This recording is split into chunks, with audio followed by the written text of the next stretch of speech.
Olá, este é o nosso último encontro em torno de nossa pergunta: por que estudar literatura?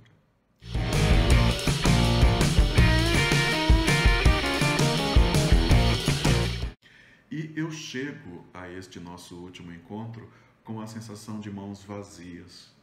Eu tenho a sensação de não ter chegado nem perto da riqueza e das possibilidades do tema de nossos encontros.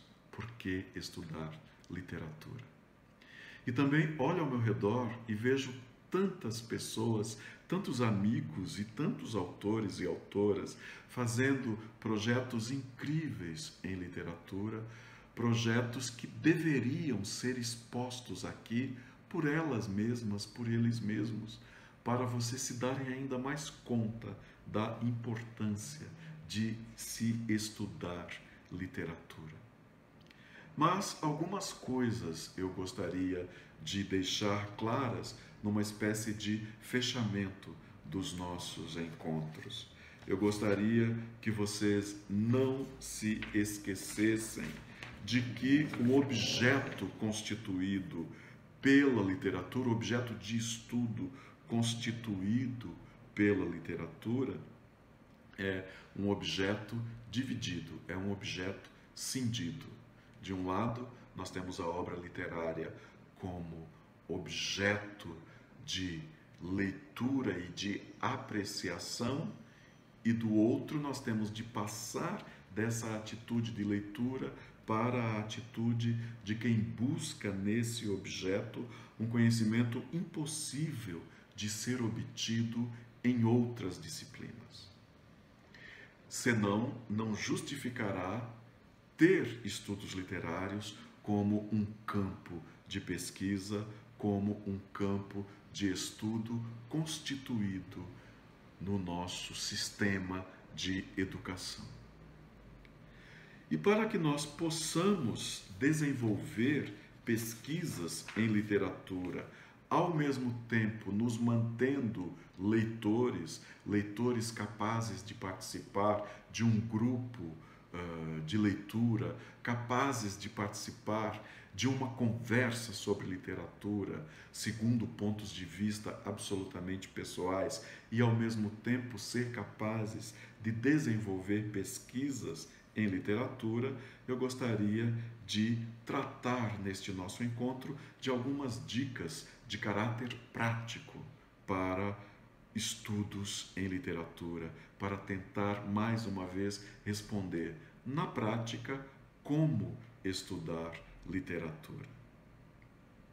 A primeira ideia na qual eu gostaria de insistir é que o projeto de estudos em literatura que você desenvolva deve ser tido como um ente provisório, como um pontapé inicial na área dos estudos literários.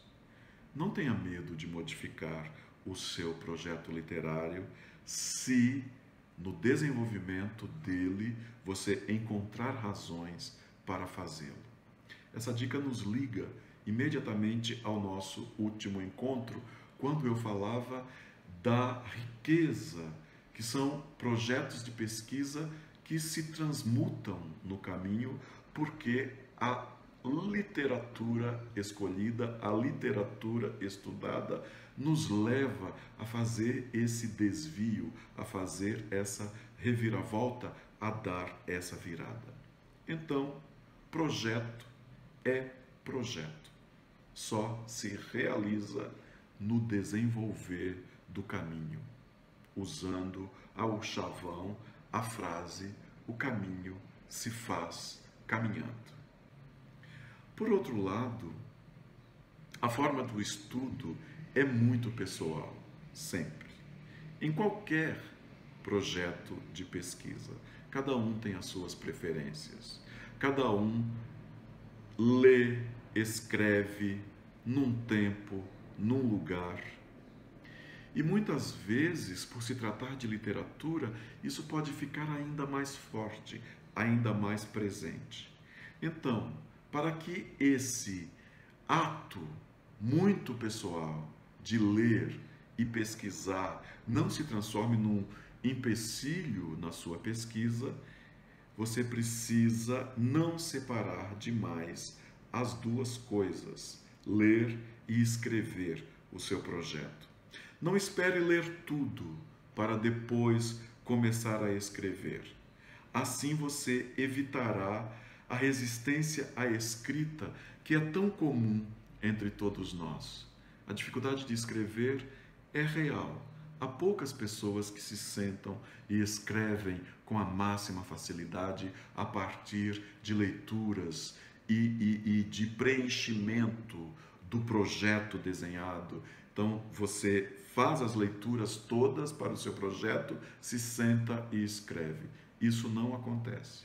Para evitar essa dificuldade, tente mesclar leitura e escrita. Vá lendo, escrevendo, vá produzindo, vá registrando as hipóteses, as conclusões provisórias, às quais você já vá chegando à medida que lê o material escolhido para a sua pesquisa, o autor escolhido para a sua pesquisa. Uma outra dica que eu considero muito importante, essas dicas servem tanto para pesquisa em literatura, como para pesquisa em ciências humanas em geral, como para atividades editoriais. São coisas que eu leio no Fábula, Axiorio Durão, mas são coisas que eu considero minhas, porque já as digo há muitos anos. Há autores e autoras que não estão, inclusive, fazendo pesquisa em estudos literários. Então, nesse caso, este nosso encontro trata de dicas de pesquisa. Escutem isso. Títulos são dobradiças. Dobradiças. Tenham essa figura em mente. Títulos são dobradiças. Ao mesmo tempo em que eles dão nome ao trabalho, eles fazem circular, como se eles fossem uma moeda, aquilo a que eles dão denominação. Então, o título tem de ser muito expressivo para traduzir a sua pesquisa. Por isso, há muita gente que não consegue um título de início, que só terá esse título ao final, e há pessoas que já partem com um título definido. A posição do título, a imposição do título ao material de sua pesquisa, ao resultado de sua pesquisa, pode ser dado definitivamente, pode surgir no início, pode surgir no fim, pode ser modificado. Então, no caso de ciências humanas, inclusive no caso de estudos literários, tornou-se muito comum você fazer uma primeira parte, uma parte principal do título, que seria uma parte abstrata, que aponta para fora, e uma segunda concreta e específica, que aponta para o conteúdo do texto. Entenderam a dobradiça? Uma parte que aponta para fora e uma parte que aponta para dentro. E essa é uma forma de titulação que ficou corriqueira e que, de certo modo, até é uma marca dos estudos acadêmicos. E uma dificuldade para os editores, porque às vezes eles são longos demais. Na tentativa de trazer para o título uma síntese da pesquisa, às vezes esses títulos acabam ficando herméticos. Então, achar um título adequado requer muita habilidade. E é preciso que esse título tenha coesão, que aponte para o centro do texto e que tenha ao mesmo tempo imaginação, que faça na extrapolação do sentido um chamado à leitura. O título precisa ser um ímã, além de dobradiça, ele tem de ser um ímã. Ele aponte para o sentido e atraia leitores. E ao mesmo tempo combinando isso com certa modéstia, para não dar a impressão de que você está querendo vender um produto com ares de definitivo, com ares de ter esgotado o assunto. Então, o título de uma pesquisa é um passo fundamental para que você consiga demonstrar o resultado a que você chegou. A próxima dica: evite, se possível, expor primeiro a teoria para depois se voltar para o objeto. Porque isso reduz o que pode ser dito sobre o objeto, porque quando você expõe primeiro a teoria, você expõe uma caixa na qual o objeto terá de caber. Normalmente, e aqui é uma dica especificamente voltada para o campo da literatura, é mais produtivo que a teoria venha depois do contato inicial com o autor, com a obra estudada, ou então à medida em que o autor e a obra são apresentados. O ideal é que os conceitos surjam, se derramem a partir do texto literário, conceitos que depois serão usados em sua análise. Então, expor primeiro a teoria pode pôr você numa gaiola e pode fazer com que você não esteja aberta à possibilidade de ter de extrapolar o campo literário a partir da inventividade que a literatura sempre exige. Próxima dica: tenha cuidado com citações em bloco, principalmente se houver várias delas encadeadas. É muito comum a gente encontrar projetos que são um suceder de citações, um suceder de vozes de autoridade, para depois a gente encontrar 2 páginas de criação, 2 páginas próprias de autoria. Então, é preciso ter cuidado com essas citações introduzidas no seu texto, especialmente se houver várias delas encadeadas. As citações surgem como pontos de referência, como luzes no caminho. Então, elas devem ser usadas na medida em que elas sejam muito necessárias e sempre comentadas. É preciso que você sempre diga o que é que aquele autor interveniente está dizendo, qual é a colaboração que aquele autor está dando à sua pesquisa. Por outro lado, vocês vejam que eu uso muito por outro lado nesses nossos encontros. A próxima dica é: qualquer trabalho de pesquisa ocorre dentro de um campo específico, sempre. Então, você precisa, ao mesmo tempo em que não dá para sair apoiado usando o autor, os autores como muleta do seu estudo, é preciso você estar inteirado, não apenas dos escritos mais conhecidos sobre seu tema, mas é preciso que você consiga reconstruir o debate do qual você está participando com a sua pesquisa dentro do campo no qual você está trabalhando.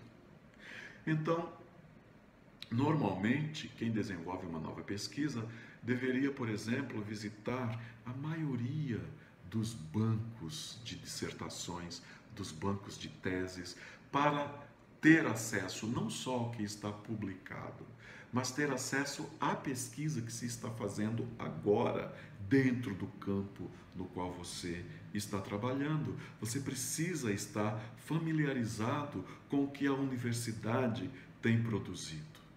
Normalmente nós damos pouca atenção às dissertações, às teses, aos artigos, e todo esse material, em sua absoluta maioria, está disponível. É um material gratuito na internet. Então, não deixe de tentar se inteirar do campo, não só naquilo que está publicado, porque aí todas as pessoas começam a repetir as mesmas referências, mas busque o que foi pesquisado, porque ali estarão muitos pontos que enriquecerão o seu trabalho, enriquecerão a sua pesquisa e conferirão a você possibilidade de encontrar ângulos muito originais, ângulos novos, ângulos que precisam ser dados a conhecer. A nossa próxima dica é: domine sua terminologia. Isso vale para todas as pesquisas. Isso vale para todas as minhas autores e autores. Conceitos como literatura, por exemplo, o conceito que nós nem de perto abordamos em nossos encontros. Conceitos como sujeito, conceitos como narração, todos dotados de uma longa história, todos acúmulo de camadas de sentido, conforme o tempo e conforme o campo no qual se encontrem. Ideologia, por exemplo, é outro conceito, cheio de facetas, cheio de possibilidades de abordagem. Então, tente esclarecer o sentido com o qual você está usando determinado termo, seja definindo-o, seja sendo absolutamente claro na sua exposição. E tenha cuidado também com os conceitos ligados a usos muito particulares. Ideologia, já falei. Paradigma é outro. Então, você tenha cuidado com a terminologia, domine, esteja consciente da possibilidade de um termo escapar e se tornar impreciso, ou de estar sendo utilizado não de acordo com o campo no qual você inseriu a sua pesquisa. Tenha consciência disso, porque essa consciência aumentará as suas possibilidades de expressão. Em torno de conceitos, a próxima dica é: você não é obrigada a explicar a proveniência de todos os conceitos. É muito comum a gente ver em todos os estudos os autores remontando à filosofia, retornando aos gregos para determinarem a origem de um termo e, a partir da origem, remontam, refazem o percurso histórico até a contemporaneidade, até o momento da pesquisa que está sendo produzida. Na maior parte das vezes, isso é entediante. Popularmente falando, isso é um saco. É preciso ter a capacidade de decidir quando é necessário explicar a proveniência de todos os conceitos. Porque muitas vezes, durante a pesquisa e na exposição do problema, o sentido do conceito vem à superfície do texto e fica claro para o leitor. Então, essa dica diz simplesmente: evite mobilizar informações que não venham ao caso na sua pesquisa. As informações todas têm de vir ao caso, têm de fazer sentido, têm de contribuírem com o objeto, não podem empanar o objeto. A próxima dica é dessas que a gente repete o tempo todo. Eu repito muito. Corra das redundâncias. Alguns exemplos são o romance Dom Casmurro, o escritor Machado de Assis, a obra X, o autor de O Som e a Fúria. Todo mundo sabe que Dom Casmurro é um romance. Todo mundo sabe que Machado de Assis é um escritor. Não, é o escritor no Brasil, Machado de Assis. Todo mundo sabe que determinado X é uma obra. Não precisa dizer a obra X. Vai direto para o X. Todo mundo sabe que é uma obra. Todo mundo sabe qual é o autor de O Som e a Fúria. Vocês sabem, nós já o mencionamos aqui. Então, evite a redundância. Evite a todo custo, porque isso tornará o seu projeto escrito, apresentado, dotado de muito maior força, dotado daquilo que eu chamo força de persuasão sobre os leitores, sejam esses leitores uma banca, sejam esses leitores de uma revista, leitores de um livro, se você publicar esse projeto na forma de um livro. E as definições? Existe uma sabedoria no manejo das definições. assim como querer definir todos os conceitos desde o seu surgimento na Grécia Antiga ou antes disso, pode se tornar entediante, pode se tornar um saco, como eu já disse aqui a vocês, e peço licença para descer ao popular. Querer definir tudo também torna o trabalho pesado. Retira do trabalho a agilidade argumentativa, retira do trabalho a fluidez de exposição. Então, tenha em mente que boa parte do sentido dos conceitos que você está mobilizando vem do uso, vem do papel determinado para esses conceitos no contexto. E é preciso pensar na economia do texto. É preciso pensar no arranjo econômico e mais expressivo do texto. Então, há uma força centrífuga que puxa os conceitos para a tradição, na qual o seu projeto de pesquisa se insere. E há uma força centrípeta, que estabelece relações cruzadas entre os termos usados no texto. E essa força centrípeta, muitas vezes, é despercebida, nós não nos damos conta dela e pensamos toda vez em definir exaustivamente todas as ideias que nós estejamos utilizando. Pense nisso na hora de sua pesquisa. Releia no sentido de ver o que já está claro como o sol, para não ter de definir cada coisa a cada passo. A próxima dica é: não seja pesquisador de uma nota só. Pense bem, antes de fazer iniciação científica, trabalho de conclusão de curso, mestrado e doutorado sobre o mesmo autor ou sobre uma mesma obra. Então, é preciso que você pense em que momento você precisa se reinventar, em que momento você precisa mudar de ângulo, em que momento você pode trazer um novo autor, uma nova obra para a sua pesquisa. Abra-se para objetos novos quando necessário. Você nunca começará do zero ao mudar de objeto, ao mudar de obra, ao mudar de autor. Porque você sempre poderá integrar o já conhecido ao que você está descobrindo no novo ângulo de sua pesquisa. Claro que às vezes será necessário você fazer uma pesquisa extensa sobre um único autor. Mas pense quanto um novo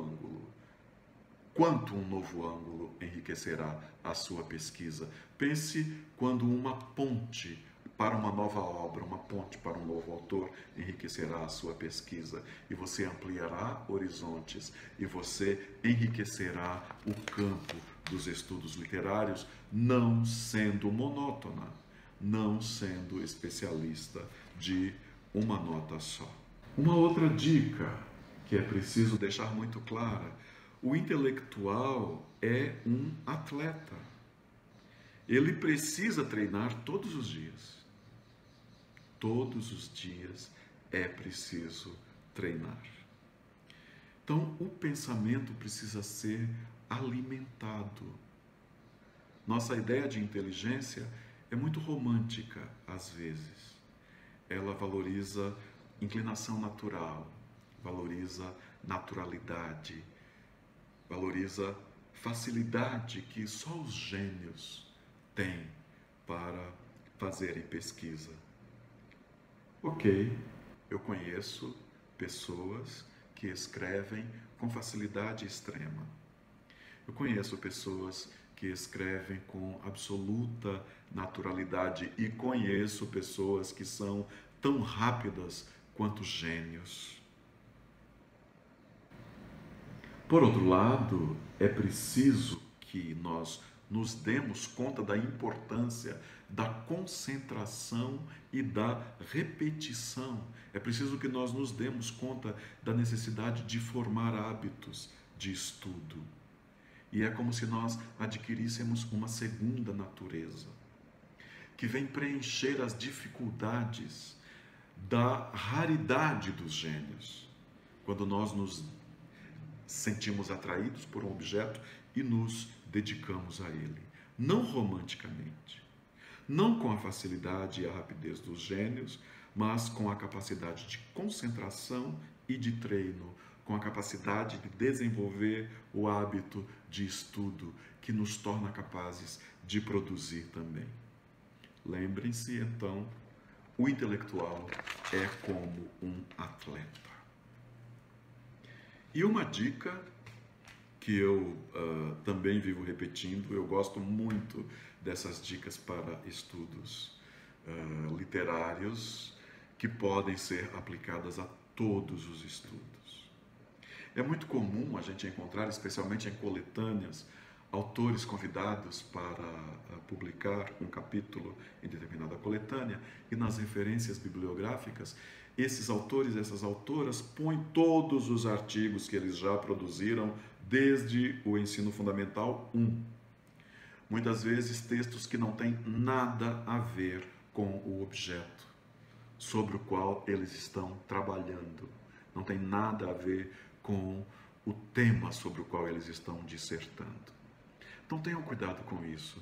Não insiram na bibliografia livros com os quais você não tenha contato, livros que não tenham a ver com o tema, só para tornar essas referências maiores, mais impressionantes, porque você corre o risco de que ali dentro uma obra desconhecida contradiga o seu argumento, o argumento da sua pesquisa, e desmontem todo o edifício que você construiu, tijolo por tijolo. E ao mesmo tempo, tenha cuidado, não precisa adicionar tudo o que você já fez na vida, como se aquela fosse a única oportunidade em que você demonstrará a sua produção intelectual, a sua produção científica. Então, só insira na bibliografia dos seus projetos livros, teses, dissertações, artigos, séries, filmes, jogos com os quais você tenha tido contato e que tenham a ver com a sua pesquisa, com o seu objeto de pesquisa, com o conhecimento que você está dando a público. E uma última dica: não publique por publicar. Eu geralmente repito isso muito. Você precisa estar convencido, convencida de que alcançou um ponto de originalidade tal que a sua pesquisa se transformou num objeto de conhecimento necessário. Então, essas eram as dicas que eu tinha para comentar com vocês neste nosso último encontro.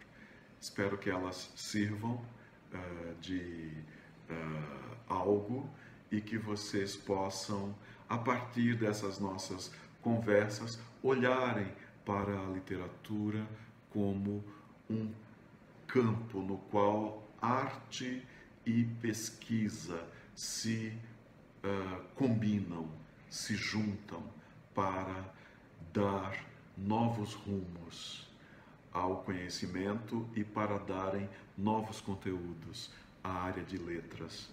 Eu, do meu lado, estarei atento a novos textos para que a nossa contribuição seja válida no campo de letras, pensando sempre em ciências da linguagem e em ciências literárias.